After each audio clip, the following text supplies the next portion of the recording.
everyone, welcome back to another video from Webtech Tutorial. In today's episode, I'm going to be showing you how to download Trust Wallet on your iOS device. So let's dive into the video right away since the process is quite easy.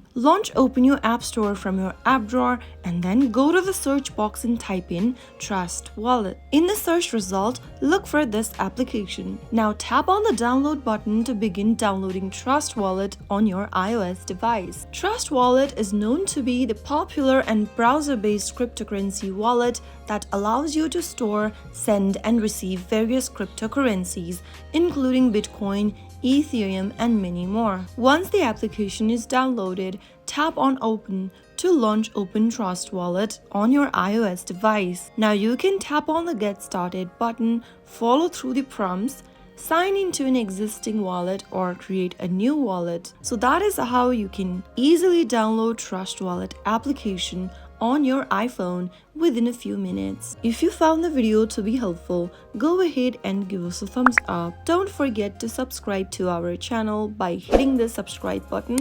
Also press on the bell icon so that you'll never miss another upcoming upload from us. I will see you again in the next video. Thank you for watching.